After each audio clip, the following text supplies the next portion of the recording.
નમસ્કાર મિત્રો, આજના સૌથી અગત્યના સૌથી મોટા તમામ મિત્રો તમામ ગુજરાતીઓ મિત્રો ખાસ ખેડૂતો માટે આજના સૌથી મોટા અગત્યના સમાચાર। આવતીકાલે મિત્રો 21મો હપ્તો ખેડૂતોને મળવાનો છે, પણ મિત્રો ખેડૂતોને હપ્તો નહીં મળે। સૌથી મોટા લેટેસ્ટ અપડેટ મિત્રો જાણી લેજો। તો મિત્રો તાર ફેન્સિંગ યોજનાને લઈને સૌથી મોટી મહત્વની જાહેરાત ખેડૂતો માટે મિત્રો સૌથી અગત્યના સમાચાર છે। તો મિત્રો આ તરફ સિંગ તેલના ભાવ વધી ગયા છે, ફાસ્ટેગને લઈને નવો નિયમ આવી ગયો છે। તમામ મિત્રો માટે આજના અગત્યના સૌથી ઇમ્પોર્ટન્ટ સમાચાર સાથે SIR ફોર્મ વિશે પણ મિત્રો આજના વિડીયોમાં જાણીશું।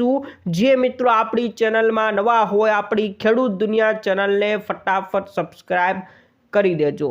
તો મિત્રો સૌથી પહેલાં તમામ મિત્રોને જણાવી દેવાનું કે આવતીકાલે 19 તારીખ છે, 19 નવેમ્બર છે, અને આવતીકાલે મિત્રો PM કિસાન યોજનાનો 21મો હપ્તો જાહેર થવાનો છે। આ બાબતને લઈને મિત્રો કૃષિ મંત્રીએ શુક્રવારે જ જાહેરાત કરી નાખી હતી, નિવેદન આપી દીધું હતું। એને ધ્યાને રાખીને મિત્રો 21મો હપ્તો ખેડૂતોને જે મળવાનો છે એ 19 તારીખ એટલે કે આવતીકાલે મિત્રો મળવાનો છે, પણ ખેડૂત મિત્રોને હપ્તો મળવાનો નથી। એને લઈને અપડેટ મિત્રો આવી છે। મિત્રો કેવા ખેડૂતોને હપ્તો નહીં મળે? તો મિત્રો પ્રધાનમંત્રી કિસાન સન્માન નિધિ યોજનાની અંદર એવા ઘણા ખેડૂતો છે જે મિત્રો ખોટી રીતે હપ્તો લેતા હતા, એ તમામ ખેડૂત મિત્રોને કાઢી નાખવામાં આવ્યા છે।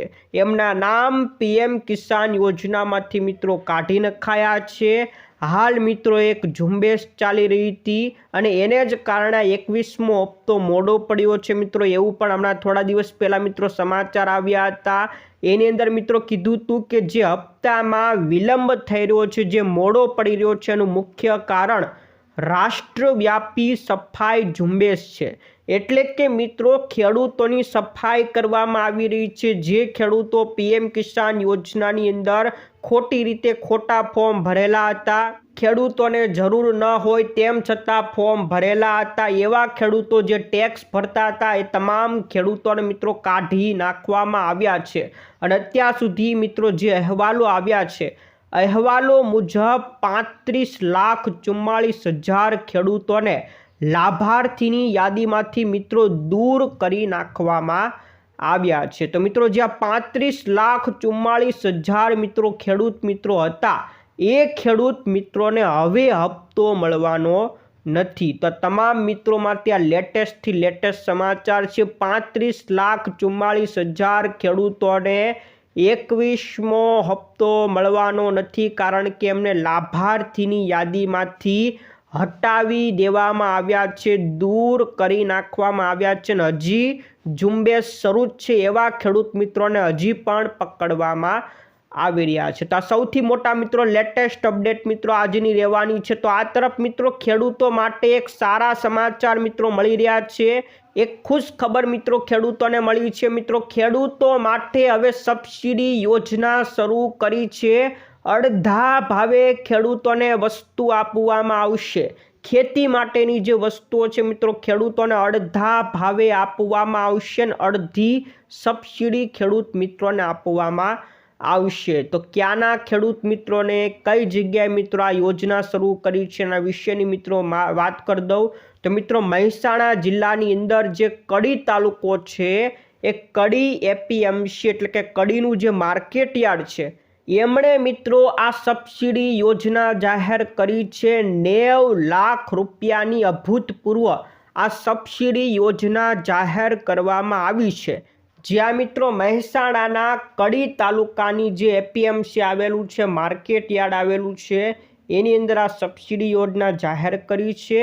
જેમાં ખેડૂતોને ખેત અને ઘર વપરાશની 22થી વધુ વસ્તુઓ ઉપર 50%ની સબસિડી આવશે। એટલે કે ઘર અને ખેત વપરાશની જે વસ્તુઓ છે એ અડધા ભાવે ખેડૂતોને આપવામાં આવશે। ખાલી ખેડૂતોએ અડધા રૂપિયા જ મિત્રો આપવાના છે, બાકી 50%ની સબસિડી ખેડૂત મિત્રોને મળવાની છે। 22થી વધુ વસ્તુઓ મિત્રો ઉપલબ્ધ છે, એ તમામ ઉપર મિત્રો 50%ની સબસિડી ખેડૂતોને મળશે। આ યોજનાનો હેતુ એ જ છે કે ખેડૂતો ઉપર જે હમણાં આર્થિક ભારણ આવેલું છે એ ઘટે અને એમાં રાહત મળે એ માટે મિત્રો કડુઈ તાલુકાના અંદાજિત 55,000 ખેડૂત ખાતેદારોને આ યોજનાનો લાભ મળશે. એટલે ગુજરાતના તમામ ખેડૂતો માટે નથી, ખાલી મિત્રો કડી તાલુકાની એપીએમસીમાં જે ખેડૂત મિત્રો જોડાયેલા છે એ ખેડૂતોને આ લાભ મળશે. લગભગ 55,000 ખેડૂત મિત્રોના લાભ મળવાનો છે. તો જો ખેડૂત મિત્રો તમે પણ કડી તાલુકામાં આવતા હોય અને તમારે લાભ લેવો હોય તો તમારે તમારો 8 દાખલો, આધાર કાર્ડ, રેશન કાર્ડ એવા તમામ દસ્તાવેજ ત્યાં જમા કરાવીને રજીસ્ટ્રેશન કરવાનું રહેશે. જો તમારે લાભ લેવો હોય, વસ્તી અડધા ભાવે મિત્રો લેવી હોય તો મિત્રો રજીસ્ટ્રેશન કરાવવું પડશે. તો તમામ મિત્રો જેટલા પણ તમારા મિત્રો હોય કડી તાલુકામાં રહેતા હોય એમને મિત્રો આ સમાચાર મોકલી દેજો, જેથી એમને પણ જાણ થઈ જાય. ત્યાર પછીના મિત્રો સમાચાર ઉપર નજર કરીએ તો ખેડૂતો માટે એક દુઃખદ સમાચાર પણ મિત્રો મળ્યા છે. ખેડૂત મિત્રો અત્યારે કંટાળી ચૂક્યા છે. જે મિત્રો ભારે નુકસાન થયું છે, ખેડૂતો અસહાય બની ગયા છે. સરકારે પણ સાવ નજીવું એક વળતર આપવાની જાહેરાત કરી છે અને એક તરફ આપણું આંદોલન શરૂ થવાનું છે પણ હજી વાર છે થોડીક. તો આ બધાની વચ્ચે અત્યારે ખેડૂત હાર માનીને બેસી ગયો છે. મિત્રો ખેડૂતો આત્મહત્યા ઉપર આત્મહત્યા કરી રહ્યા છે. જ્યાં મિત્રો વધુ એક ખેડૂતે આત્મહત્યા કરી નાખી છે, પોતાનું જીવન ટૂંકાવી નાખ્યું છે. વિસાવદરની અંદર ઈશ્વરિયા ગામ છે. આ ઈશ્વરિયા ગામના 42 વર્ષના એક ખેડૂત શૈલેષભાઈ સાવલિયાએ ઝેરી દવા પીને પોતાનું જીવન ટૂંકાવી નાખ્યું છે. મિત્રો આ જે મિત્રો શૈલેષભાઈ તેમણે 8 વીઘા જમીનમાં મગફળી, ડુંગળી અને તુવેરનું વાવેતર કર્યું હતું. કમોસમી વરસાદને કારણે મગફળી અને તુવેરનો પાક ધોવાઈ ગયો હતો, જેથી મિત્રો ખેડૂત અસહાય બની ગયો અને કંઈ મળ્યું નથી. મિત્રો ઉલટાનું વધારાની લોન જે હતી દેવું છે એના માથે છે, જેને કારણે મિત્રો ખેડૂત મિત્રએ જીવન ટૂંકાવ્યું છે. અને છેલ્લા 1 મહિનાની મિત્રો આ વાત કરીએ કે આ છેલ્લા 1 મહિનાની અંદર 6 ખેડૂતોએ મિત્રો આપઘાત કર્યો છે. આપણે અગાઉના વિડીયોમાં પણ મિત્રો 2 ખેડૂતનું અગાઉ મિત્રો જણાવી દીધું હતું, એમણે પણ આત્મહત્યા કરી છે. પણ ખેડૂત મિત્રોને આપણી ખેડૂત દુનિયા ચેનલમાંથી એટલું જ કહેવાનું છે કે અત્યારે હાર ખેડૂત મિત્રો શું કામ માની રહ્યા છે. હજી મિત્રો આપણે પરેશ ગોસ્વામી જે આંદોલન ઉપર ઉતર્યા છે, આંદોલન હજી શરૂ પણ થયું નથી. આપણે 12 દિવસનું અલ્ટિમેટમ આપ્યું હતું અને આજે લગભગ 7મો કે 8મો દિવસ છે. જો મિત્રો સરકાર 12 દિવસની અંદર આપણે 12 દિવસની વાટ જોવાની હતી. 12 દિવસની અંદર સરકાર જે ખેડૂતોની 3 લાખ રૂપિયાની લોન માફ નહીં કરે, દેવું માફ નહીં કરે, તો આપણે આંદોલન ઉપર ઉતરવાના છે. પરેશ ગોસ્વામી અન્ન જળનો ત્યાગ કરવાના છે. મોટું આંદોલન થવાનું છે. એ જાણવા છતાં પણ ખેડૂતો અત્યારથી અગાઉથી હાર માની કેમ રહ્યા છે મિત્રો સમજાતું નથી. ખેડૂત મિત્રો હિંમત રાખવાની જરૂર છે. મિત્રો હજી આંદોલન શરૂ થયું નથી. હાલ મિત્રો સમાચાર નથી આવતા તો તમે માનતા નહીં કે જે આંદોલન નથી થવાનું કે શું આંદોલન થવાનું છે. આપણે 12 દિવસનો સમય આપ્યો છે. 12 દિવસ હજી થયા નથી એટલે આંદોલન શરૂ થયું નથી. મિત્રો તમામ મિત્રોને જણાવવાનું કે 12 દિવસ થશે એટલે આંદોલન થવાનું જ છે. એટલે વાટ જોજો, કોઈ હાર માનતા નહીં. આપણી ખેડૂત દુનિયા ચેનલમાંથી તમામ મિત્રોને જણાવવાનું છે. હાલ મિત્રો અત્યારે સરકાર જે સહાય આપી રહી છે, ભલે જેટલું ઓછું આપતી હોય પણ એ સહાય પણ તમારે લઈ લેવી જોઈએ. હાલ મિત્રો એના ફોર્મ ભરાવાના શરૂ છે. 14 તારીખથી મિત્રો આપણે જે 10,000 કરોડ રૂપિયાનું પેકેજ સરકાર આપી રહ્યું છે એ ખેડૂતોને તો ખાલી 22,000 રૂપિયા અને 44,000 રૂપિયા જેવું નજીવું વળતર જ મળી રહ્યું છે. પણ સહાયના ફોર્મ અવશ્ય ભરી દેવા. એ સહાય પણ મિત્રો લઈ જ લેવાની છે. 14 તારીખથી ફોર્મ ભરાવાના શરૂ થઈ ગયા છે મિત્રો. 15 દિવસ સુધીનો સમય છે એટલે લગભગ 30 તારીખ સુધી ફોર્મ ભરાશે. એટલે ખેડૂત મિત્રો વહેલાસર એ ફોર્મ ભરી લેજો. તમામ મિત્રોને નમ્ર વિનંતી છે. આ તરફ મિત્રો બીજા સમાચાર ઉપર મિત્રો જઈએ તો તાર ફેન્સિંગ યોજનાને લઈને એક અગત્યના સમાચાર મિત્રો મળ્યા છે. અમરેલી જિલ્લાના તાર ફેન્સિંગ યોજનામાં જે પૂર્વ મંજૂરી મેળવેલા ખેડૂતો હતા કે જેને અગાઉથી મંજૂરી મળેલી છે એવા 1013 લાભાર્થી ખેડૂતોને નક્કી સમય મર્યાદામાં સહાયના દસ્તાવેજો રજૂ કરવાની સૂચના આપી છે। એટલે જે ખેડૂત મિત્રો અમરેલી જિલ્લામાં આવતા હોય એને તાર ફેન્સિંગ યોજનાની અંદર મિત્રો મંજૂરી મળી ગઈ હોય, એના ફોર્મ પાસ થઈ ગયા હોય, તેમણે દસ્તાવેજો રજૂ કરવાના રહેશે। કઈ તારીખ સુધીમાં? તો આવનારી 30 તારીખ સુધી, 30 નવેમ્બર 2025 સુધીમાં તમારે કચેરી ખાતે, જે અમરેલી જિલ્લાની કચેરી છે, ત્યાં દસ્તાવેજો રજૂ કરી દેવાના રહેશે, તો જ તમને સહાય આપવામાં આવશે। તો જિલ્લાના વિસ્તાર અધિકારી અને ગ્રામ સેવકને નિયત ડિઝાઇન તથા સ્પેસિફિક મુજબ 60 દિવસમાં તાર ફેન્સિંગનું કામ પૂર્ણ કરવાની, GST વાળા અસલ બિલો સહિત જરૂરી દસ્તાવેજો જમા કરવાના રહેશે। જમા કઈ તારીખ સુધીમાં કરવાના છે? તો આવનારી 30 નવેમ્બર સુધીમાં જમા કરી દેવાના રહેશે। તો જેના ફોર્મ પાસ થઈ ગયા છે એ તમામ ખેડૂતોએ પોતાના દસ્તાવેજો કચેરી ખાતે જઈને 30 નવેમ્બર સુધીમાં જમા કરાવી દેજો, નહીં તો પછી તમને તાર ફેન્સિંગ યોજનાની સહાય મળશે નહીં। તો અગત્યના મિત્રો સમાચાર હતા મિત્રો। ત્યાર પછીના સમાચાર ઉપર નજર કરીએ તો સિંગ તેલના ભાવ મિત્રો હવે વધી ગયા છે। રાજકોટની બજારની અંદર સિંગ તેલના ભાવની ચર્ચા છે કે મિત્રો સિંગ તેલનો જે 15 કિલોનો ડબ્બો આવે છે હવે 2620 રૂપિયાએ પહોંચી ગયો છે। એક જ અઠવાડિયાની અંદર 100 રૂપિયાનો ઉછાળો આવી ગયો છે।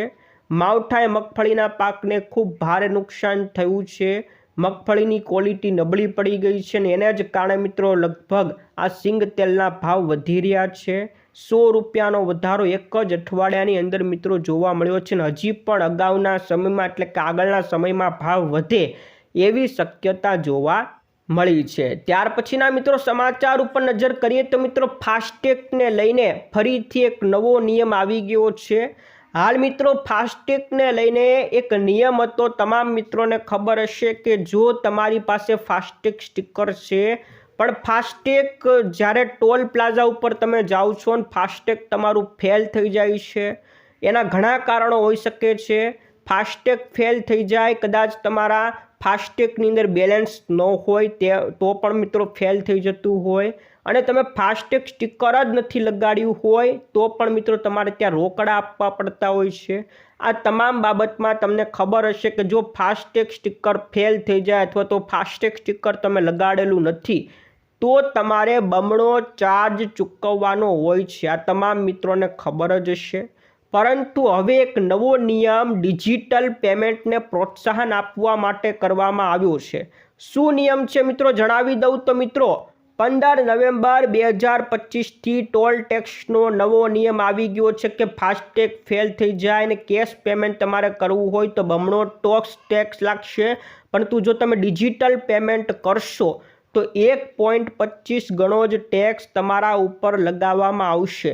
એને મિત્રો તમને વધારે ઉદાહરણ સાથે સમજાવી દઉં તો વાહન ચાલક મિત્રો ફાસ્ટેગ વિના ટોલ પ્લાઝા ઉપર પ્રવેશ કરે છે અથવા તો રોકડની અંદર ચૂકવણી કરે છે, તમારું ફાસ્ટેગ લગાડેલું નથી અથવા તો તમારું પેમેન્ટ ફેલ થાય, તો જો તમે રોકડેથી ચૂકડા આપશો એટલે કે ત્યાં પૈસા રોકડા આપશો તો તમારે બમણો ટેક્સ વસૂલવામાં રહેશે। પણ તમારી પાસે ડિજિટલ યુપીઆઈ હોય, ફોનપેમાંથી કે ગૂગલ પેમાંથી કોઈ પણ રીતના ડિજિટલ રીતના ચૂકવણી કરશો તો તમારે બમણો ટેક્સ નથી ચૂકવવાનો, પરંતુ 1.25 ગણો ટેક્સ એટલે કે 1.25 ગણો ટેક્સ જ ચૂકવવાનો રહેશે। એટલે મિત્રો બમણા ટેક્સમાંથી રાહત આપવા માટે આ ડિજિટલ જે પેમેન્ટ છે એને પ્રોત્સાહન આપવા માટે આ નવો નિર્ણય લેવામાં આવ્યો છે। રોકડા આપશો તો બમણો ટેક્સ અને જો ડિજિટલ રીતના ચૂકવશો તો 1.25 ગણો ટેક્સ ચૂકવવાનો રહેશે। પરંતુ જો ફાસ્ટેગનું સ્ટીકર તમારું સારું કામ કરશે, તમારું બેલેન્સ તમે રાખશો ને બધું હશે તો તમારે કોઈ બમણો પણ નથી ચૂકવવાનો, 1.25 ગણો પણ નથી ચૂકવવાનો, જે ટેક્સ હશે એટલો જ ટેક્સ ચૂકવવામાં આવશે। તો આ નવો નિયમ મિત્રો તમામ મિત્રો યાદ રાખો મિત્રો, આ નવો નિયમ વારા ઘડી આવે રાખે છે। ત્યાર પછીના મિત્રો સમાચાર આપણે SIR ફોર્મને લઈને આપી દઈએ। SIR ફોર્મ મિત્રો અત્યારે માથાનો દુખાવો છે, ખૂબ અઘરું બધા કહી રહ્યા છે। બીએલઓને પણ માથાવાનો દુખાવો છે અને પણ ગોતવા પડે છે। શેરીઓ જઈને પોતાના દરેક લોકોના ઘરે જઈને ફોર્મ ભરવા પડતા હોય છે। આ ઉપરાંત સામાન્ય નાગરિકોને પણ કંઈ સમજાતું નથી કે કેવી રીતના ફોર્મ છે। પોતાની વિગતો તો આપી દે, પરંતુ સાસરિયાવાળાની પિયરિયાવાળાની પણ વિગતો આપવાની હોય, એના જે ચૂંટણી નંબર પણ લખવા પડતા હોય। અને એટલું જ નહીં, 2002ની અંદર એનું જે ચૂંટણી કાર્ડ હતું એની વિગતો પણ મિત્રો લખવાની હોય, એટલે ત્યારનું ચૂંટણી કાર્ડની વિગતો પણ લખવાની। એટલે આ માથાના દુખાવા સમાન આખી ઘટના મિત્રો બની રહી છે। મિત્રો એક શિરદર્દ ગણાવી રહ્યા છે। બીએલઓ પણ અત્યારે મુશ્કેલીમાં મુકાયા છે અને એક લેટેસ્ટ ખબર પણ મિત્રો આવી છે કે મિત્રો એક બીએલઓએ પોતાનું જીવન ટૂંકાવી દીધું આ બધી માથાકૂટોને ધ્યાને રાખીને।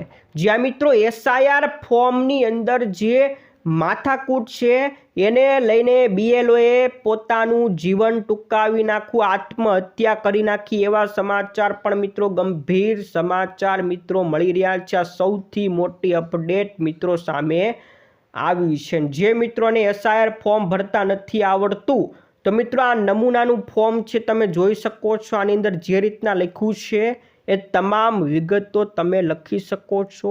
આ ફોર્મ મિત્રો એકવાર મિત્રો ઉપરથી નીચે આવી રીતના ધીમે ધીમે તમને બતાવી દઉં છું। તમે આખો વિડીયો જોઈને પોઝ કરીને શું ક્યાં લખવાનું છે તમામ માહિતી જોઈ લેજો। તો મિત્રો આ હતા આજની અપડેટ, આજના મુખ્ય સમાચાર।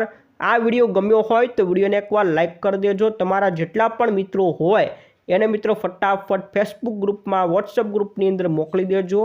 આજ માટે વિદાય લઈએ છીએ, ફરી મળીશું આવતા વિડીયોમાં। જય જવાન, જય કિસાન।